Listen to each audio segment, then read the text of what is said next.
നമസ്കാരം. ഒരു 5 വർഷം മുൻപ് രാജ്യത്ത് BJP ഉയർത്തിയ വലിയൊരു മുദ്രാവാക്യമുണ്ട്. മറ്റൊന്നുമല്ല, കോൺഗ്രസ് മുക്ത ഭാരതം.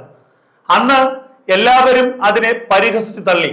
കോൺഗ്രസ് എന്ന രാഷ്ട്രീയ പാർട്ടി ഇന്ത്യയിൽ നിന്ന് ഇല്ലാതാവുകയോ, സ്വാതന്ത്ര്യ സമര കാലഘട്ടം മുതൽ ഇന്ത്യയിലുള്ള പാർട്ടി, 5 പതിറ്റാണ്ടിലധികം ഇന്ത്യയെ ഭരിച്ച പാർട്ടി, എല്ലായിടത്തും വേരോട്ടമുള്ള, കേരളത്തിലെ കാശ്മീർ മുതൽ കന്യാകുമാരി വരെ വേരോട്ടമുള്ള ഒരു ബൃഹത്തായ പാർട്ടി, ഇന്ത്യയുടെ സ്വാതന്ത്ര്യ ചരിത്ര കാലഘട്ടത്തിനൊപ്പം സഞ്ചരിച്ചൊരു പാർട്ടി, ആ പാർട്ടി ഇല്ലാതാകാനോ ഭാരതത്തിൽ നിന്ന്, ഇന്ത്യയിൽ നിന്ന്? അന്ന് നെറ്റിചൊളിച്ചവരും പരിഹസിച്ചവരുമൊക്കെ ഇന്നൊരു കാര്യം സമ്മതിക്കുന്നു: കോൺഗ്രസ് മുക്ത ഭാരതത്തിന് ഇനി അധിക നാൾ വേണ്ടി വരില്ല. കഴിഞ്ഞ ദിവസത്തെ ബീഹാർ തെരഞ്ഞെടുപ്പ് ഫലം വിരൽ ചൂണ്ടുന്നത് അതിലേക്ക് തന്നെയാണ്. കോൺഗ്രസിന്റെ അന്ത്യം അടുത്തിരിക്കുന്നു. കാവിപ്പട കോട്ടകൾ തകർത്ത് മുന്നേറുകയാണ്. ഇന്ത്യ സമ്പൂർണമായി ഇനി BJP ഭരിക്കുന്ന കാലം, അല്ലെങ്കിൽ NDA ഭരിക്കുന്ന കാലം വിദൂരമല്ല. കഴിഞ്ഞ ദിവസം പുറത്തു വന്ന ബീഹാറിലെ തെരഞ്ഞെടുപ്പ് ഫലം അത് തന്നെയാണ് സൂചിപ്പിക്കുന്നത്. കോൺഗ്രസിന്റെ കാലം അവസാനിച്ചിരിക്കുന്നു. കോൺഗ്രസിന്റെ ശക്തി ഓരോ തെരഞ്ഞെടുപ്പുകളിലും ക്ഷയിച്ച് കുറഞ്ഞു വന്നുകൊണ്ടിരിക്കുന്നു. കോൺഗ്രസ് ഇന്ത്യയിൽ ഒരു പ്രതിപക്ഷ പാർട്ടി പോലും അല്ലാതായി മാറുന്ന കാലം വിദൂരമല്ല. ബീഹാറിലെ കോൺഗ്രസിന്റെ നില എന്തായിരുന്നു? 90കളിൽ ബീഹാറിനെ ഭരിച്ചിരുന്ന, ബീഹാറിന്റെ മുഖ്യമന്ത്രി സ്ഥാനം കൈയാളിരുന്ന കോൺഗ്രസ് 2015-ൽ 27 സീറ്റ് ഉണ്ടായിരുന്ന കോൺഗ്രസ് 2020-ൽ 19 സീറ്റ് ഉണ്ടായിരുന്ന കോൺഗ്രസ് ഒടുവിൽ 6 സീറ്റിലേക്കായി ചുരുങ്ങുകയാണ്. CPI MLനേക്കാൾ ഗതികെട്ട അവസ്ഥയിലേക്ക് കോൺഗ്രസ് എത്തിയിരിക്കുന്നു. ഈ കോൺഗ്രസിനെ വിശ്വസിച്ചുകൊണ്ട് എങ്ങനെ ഇനി ഭാവിയിൽ ജനം വോട്ട് ചെയ്യും? ഈ കോൺഗ്രസ് എങ്ങനെ രാജ്യത്തെ ഭരണ പാർട്ടിയായിട്ടുള്ള NDAയെ, BJPയെ എതിർക്കാൻ തക്ക ശേഷിയുള്ള പാർട്ടിയായി ജനങ്ങൾ വിലയിരുത്തും? ഈ ചോദ്യത്തിന് കോൺഗ്രസിന്റെ ഭാഗത്ത് ഉത്തരമില്ല.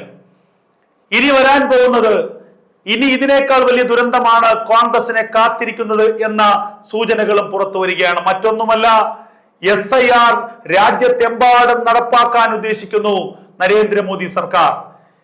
ബീഹാറിന് പിന്നാലെ പശ്ചിമ ബംഗാളിൽ, അതിന് പിന്നാലെ കേരളത്തിലേക്ക്. പശ്ചിമ ബംഗാളിൽ കോൺഗ്രസിന് യാതൊരു തരത്തിലുള്ള സാന്നിധ്യവും ഇല്ലെങ്കിൽ ഇനി കുറച്ചെങ്കിലും അവശേഷിക്കുന്നത് കേരളത്തിലാണ്. ആ കേരളത്തിൽ കൂടി SIR നടപ്പാക്കിയാൽ കോൺഗ്രസിന്റെ ഗതി എന്താകും?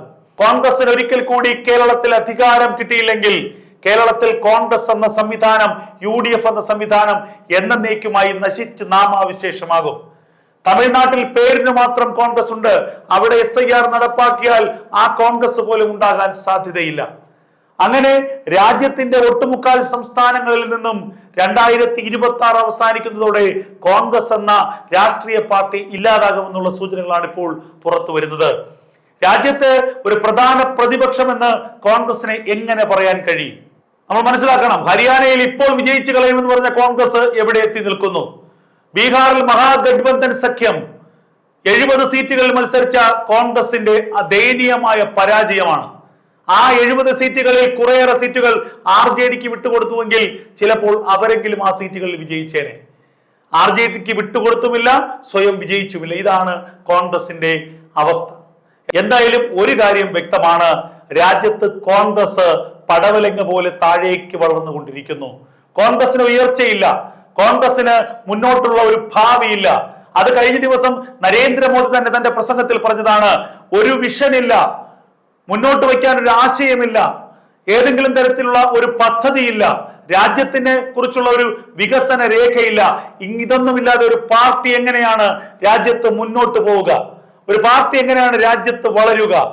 കോൺഗ്രസ് പിളരും, കോൺഗ്രസ് അധികം വൈകാതെ പിളരുമെന്ന് കൂടി നരേന്ദ്രമോദി പറഞ്ഞിരിക്കുന്നു. ആ പിളർച്ചയോടുകൂടി കോൺഗ്രസ് എന്നേക്കുമായി രാജ്യത്ത് ഇല്ലാതാകും. എന്തായാലും 5-10 വർഷങ്ങളായി BJP പറയുന്ന ഒരു സ്ലോഗൻ കോൺഗ്രസ് മുക്ത ഭാരതം. ആ കോൺഗ്രസ് മുക്ത ഭാരതത്തിലേക്ക് പതിയെ നടന്നെടുത്തുകൊണ്ടിരിക്കുകയാണ് ഇന്ത്യ. 2026 അതിന്റെ ഒരു നാഴികക്കല്ലാകുമെന്ന കാര്യത്തിൽ ഒരു തർക്കവുമില്ല.